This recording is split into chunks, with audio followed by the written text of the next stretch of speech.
Welcome to Refuge Freedom Stories, brought to you by Refuge Ministries Canada.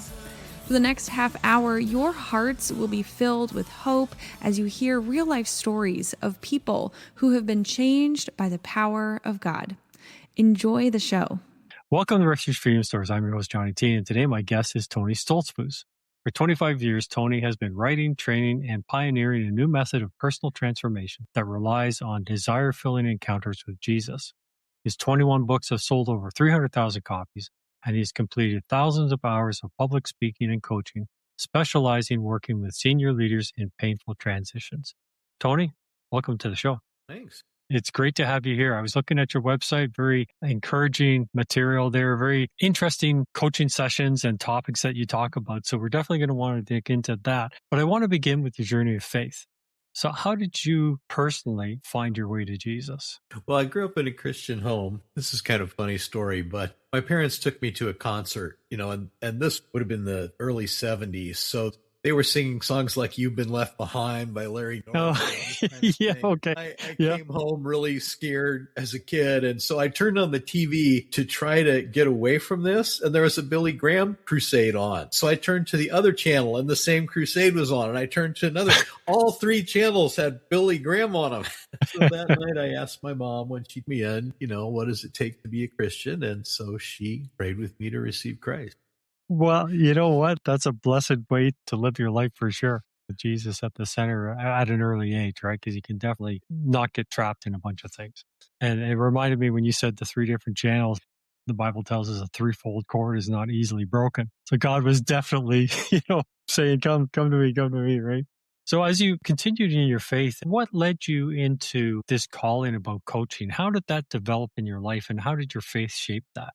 Well, I always sort of had this sense of being called to ministry, but not to the pastorate. So I joined this radical church when I was in college, and I was working half-time and doing 40 hours a week of volunteer ministry stuff. And I was in a band that traveled around and did worship renewal all over the country. And I had all these great experiences in my 20s, and then our church went through this big crash and we grew from 350 to 80 and most of my friends left. And I ended up at like 27 in charge of the group that was supposed to figure out who we were and put this back together again. And so we nursed it back to health. It wasn't what it was before. And I have this huge question in my mind, how do I live the radical Christian life now? Because I'm married and I've got kids and I have a job. Mm-hmm. And one day God spoke to me and basically what he said was, it took me a while to figure out what it meant, what he said, but the idea behind it was, you've grown this much because of the relationships that you had, but you don't have time to start relationships anymore the old way by spending hundreds of hours together. Uh-huh. So he taught me to be authentic. And if you just go first, if you're transparent, other people will be transparent with you. So I started to live that way and found that I can open my heart to anyone, anytime. And my security is not in that they will respond well, but that I'm Jesus's. So that kind of set me on a new path of development. And I'm working as a furniture designer in a custom wood shop. And I knew this wasn't what I wanted to do with my life. I'm making furniture that people don't need for rich folks. And we once put $350,000 worth of woodwork into one room of a guy's second home. And so every year I'd ask Jesus, can I leave now and do what I'm called to? And he'd say no. And finally, after 15 years, he released me and I got into coaching and I looked back and I realized I learned to coach when I was a furniture designer. Because people would come in and they had a dream of what they wanted in their house, but they didn't have the furniture language to express what they wanted. And so I had to ask them questions and draw their dream out of them and make it a reality. And so the fundamental asking skills and attitudes of coaching, before coaching was even a thing, God was teaching me how to do that in a totally unrelated field. So how did you recognize that release? Because you had said that you asked Jesus all this. Is it time yet? Is like kids going on a trip. Are we there yet? Are we there yet? How did you recognize that release in your heart that, yes, okay, it's time to move into that new chapter in your life? It was kind of painful. Sometimes God moves you by making it hard to stay where you are. and I won't go into the incident, but I came to this point of realizing this church is no longer my home. And I had given 15 years of my life there. And then we got a call from this guy who had originally prayed for me for the baptism of the Spirit and was my first pastor and all this stuff, and asked us to come live at his retreat center and minister with him. And so we made the decision to do that. So we took it to the elders, and they were crestfallen that we were going to leave, and they asked us to stay for another year. Here's another fun story. So I said to myself, okay, houses in our neighborhood are selling in like 2 weeks. So we're just going to put our house up on the market, and when it sells, that's when God is telling us to leave, whether what you elders say or not. Well, the house didn't sell, and it didn't. Meanwhile, my assistant at work quit. So I have to do my job and his job. And finally, we got our small group together and said, this is not happening. What's wrong? What are we missing? And we prayed for an evening. And at the end of it, they said, well, if God told you to go, you should go and not make it contingent on the house selling.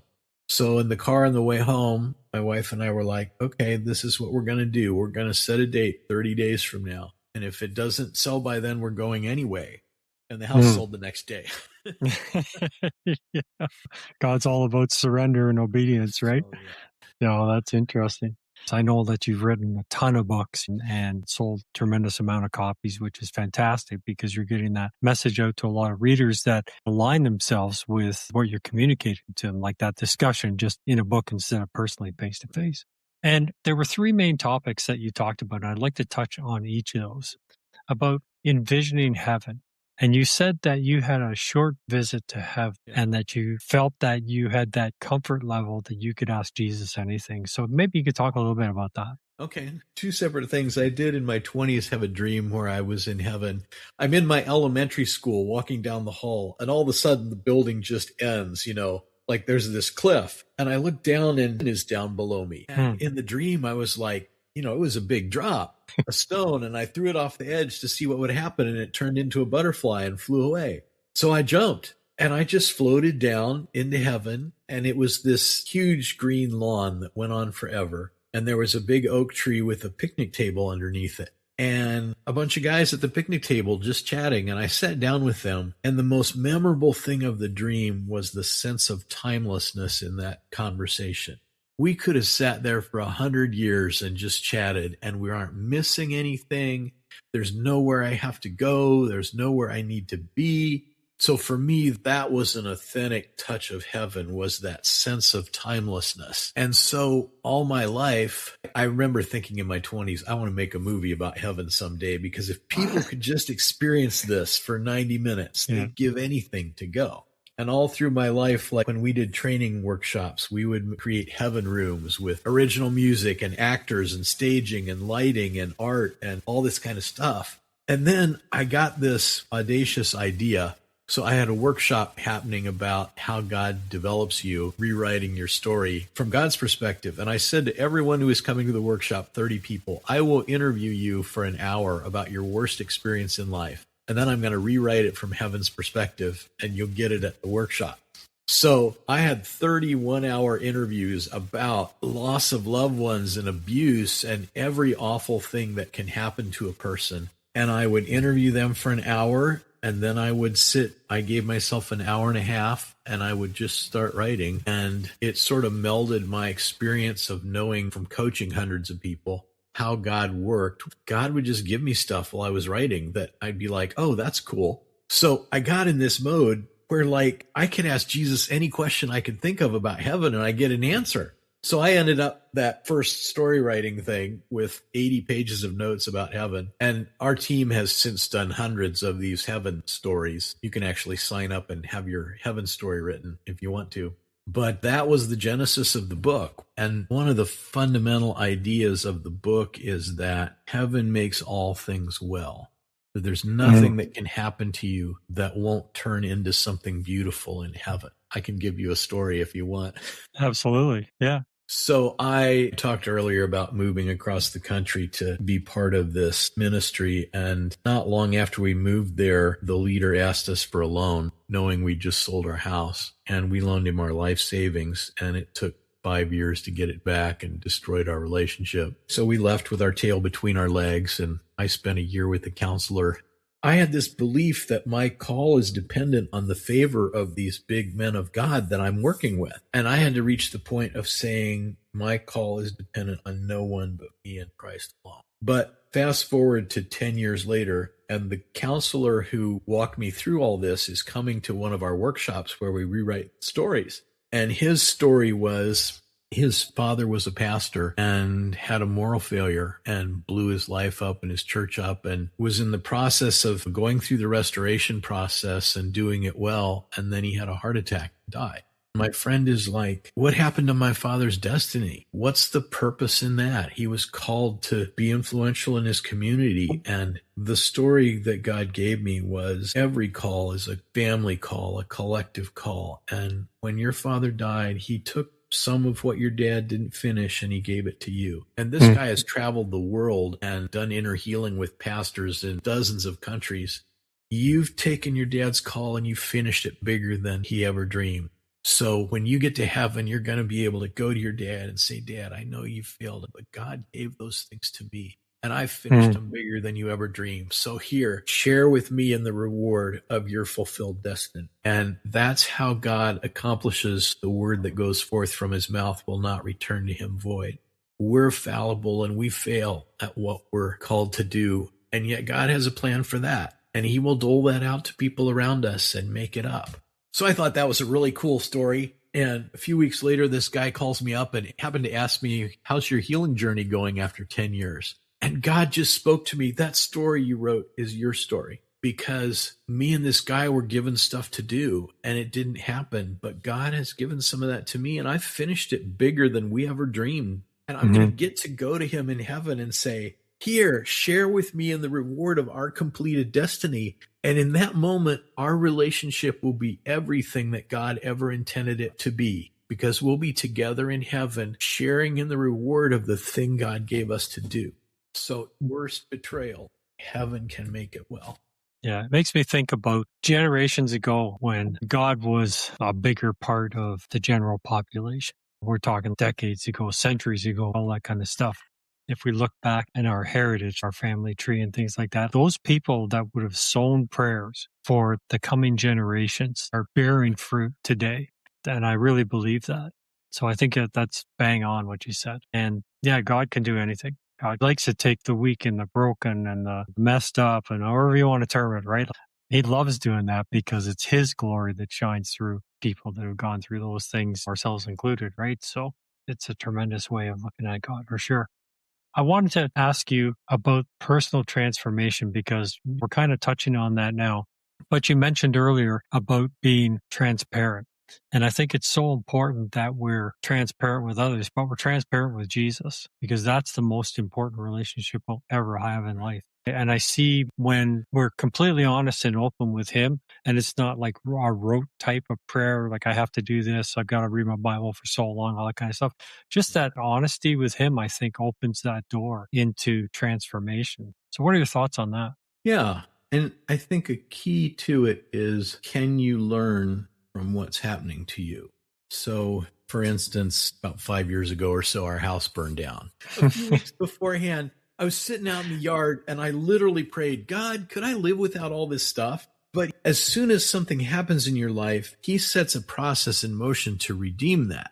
And so you can engage when something bad happens to you at a survival level. I want this to be over so I can get back to my life.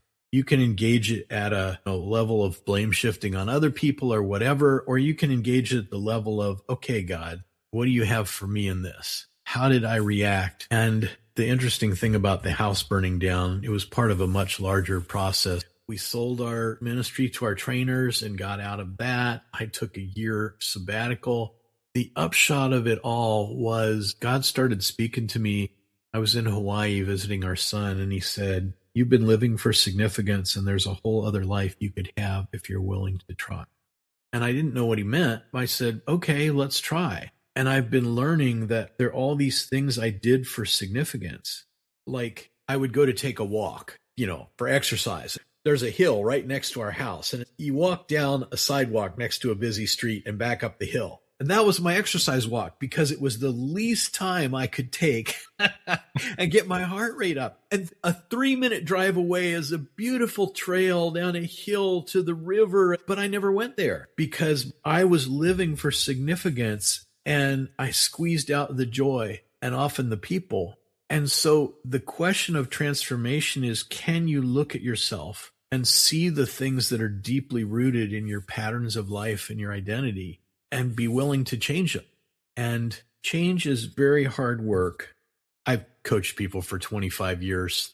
What happens is God will often help us get over the energy hump of change by making it take more and more energy to stay where we are. Then the leap doesn't feel so big. So when you get in one of those points where life is putting pressure on you to say, okay, wait a minute, what part of me is this putting pressure on? Where am I stressed? Where am I anxious? How am I acting in weird ways?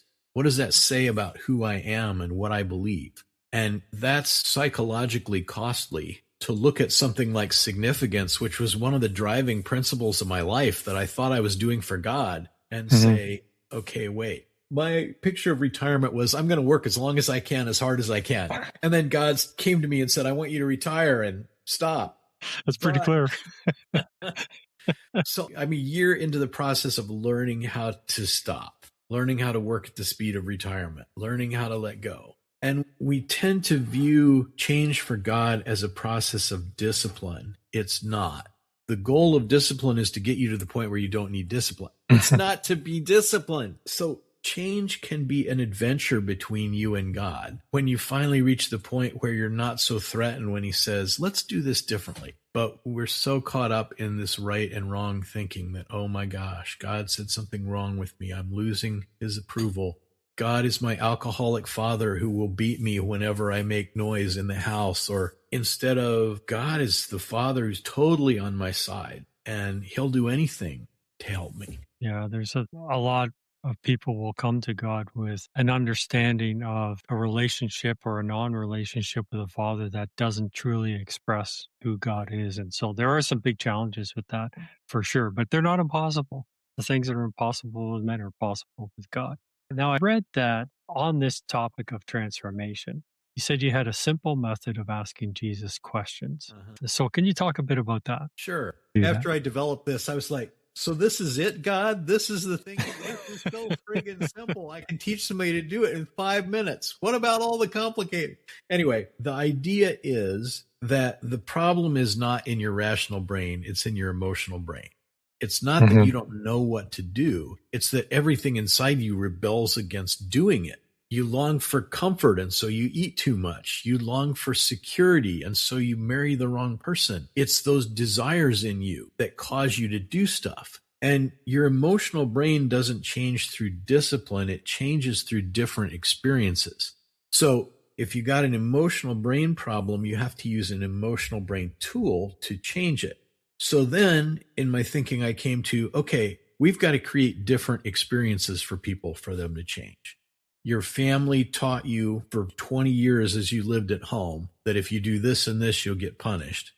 God is not a father like that. But you can't just read the Bible and change and know in your head that he's not. You have to experience that he's not. What we do in these prayers is we ask Jesus a simple question. We give people 30 seconds to hear, because the first thing that comes to you is usually best. And the longer you think about it, the more you'll confuse yourself. And the key is the questions we ask are designed to let Jesus fill these deep desires that drive us. And when he speaks about that, you have an experience of him being your friend, being your father. So a question for Jesus might be like, Jesus, what's something you like about me? And just that question, I had somebody once tell me, I always knew Jesus loved me, but I didn't think he liked me. He just loved me because it was his job.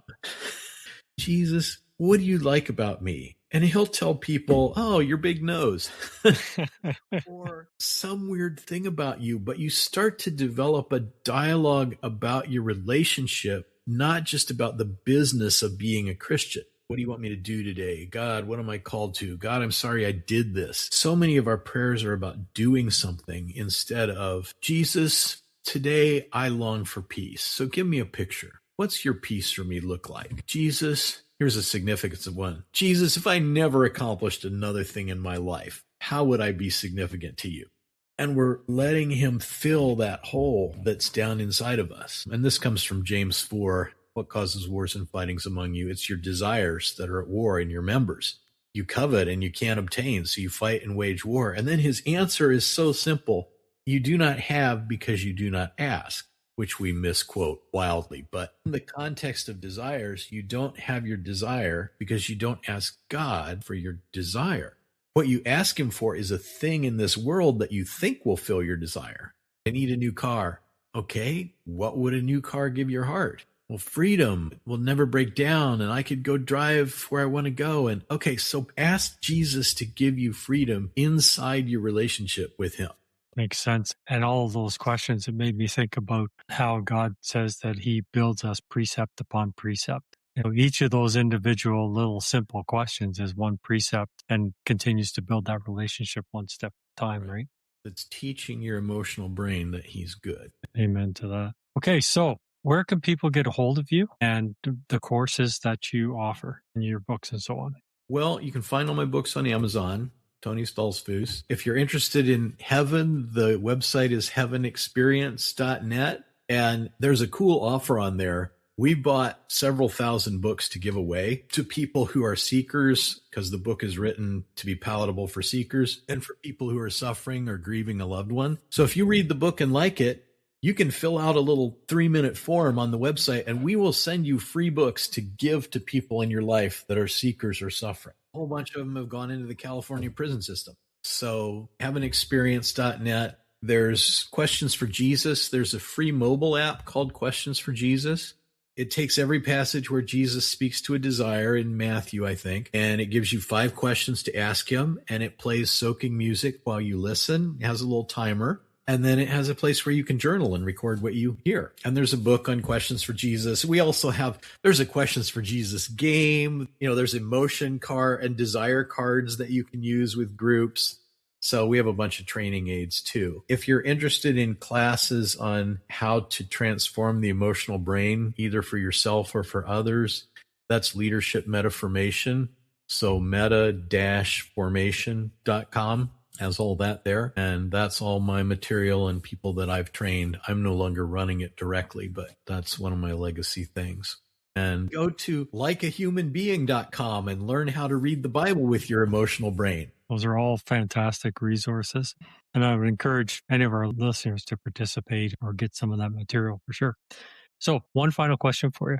What's the one thing you would tell people about God? Oh, my life message. There's nothing that can happen to you that God won't make something beautiful of. And your life message isn't something that's a natural skill or you were born with. It's what you learned in the crucible about who God is. So everything I do, that's the message. Your circumstances may suck, but God is working in them to make you into someone who looks like Jesus. You just got to find the thing and engage him in it. Amen to that for sure. Well, thank you so much for being a guest on the podcast. It's been an absolute pleasure talking to you, and God bless you in all you do for him. Thanks.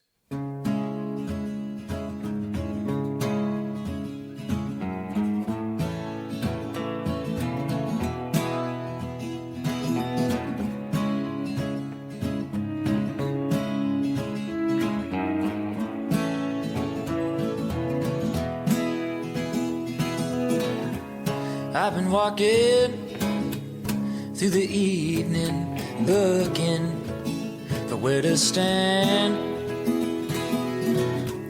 And I've been hoping that I might be seeing blueprints of the plan. Oh, what can you do when you hear it? There ain't no other choice. Oh, what can you do when you hear it? The sound of God's voice.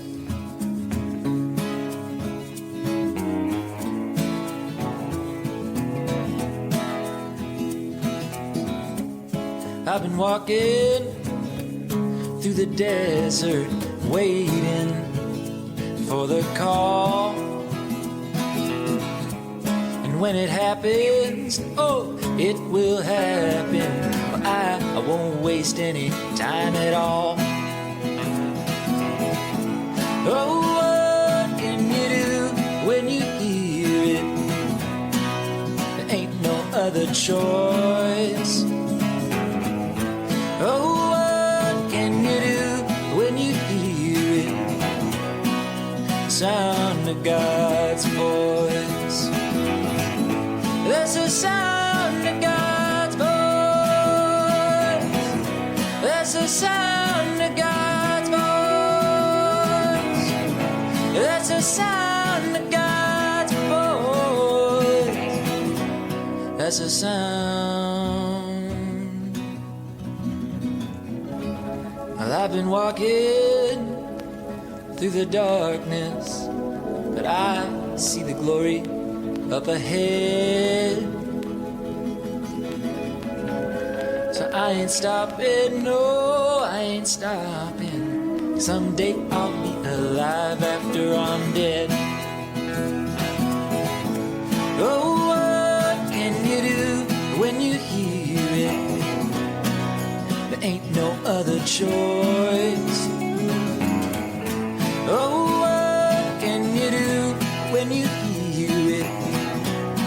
The sound of God's voice. Yeah, what can you do when you hear it? There's no other choice. Oh, what can you do when you hear it? That's a sound.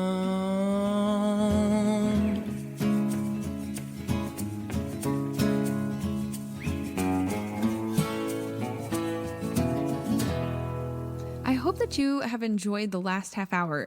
Thank you again to Refuge Ministries Canada for hosting the show.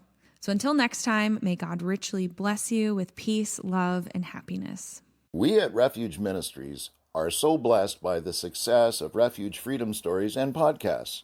In addition, we focus on youth prison ministry, release kits, and many other diverse outreaches to the needs of our community. As a nonprofit, there are many costs involved, however, and we are asking for your support. Financial gifts can be made via our website at www.refugeministriescanada.com or by calling 519-701-0108. Your giving makes this work possible, and we thank you in advance for your support. That's 519-701-0108. God bless you.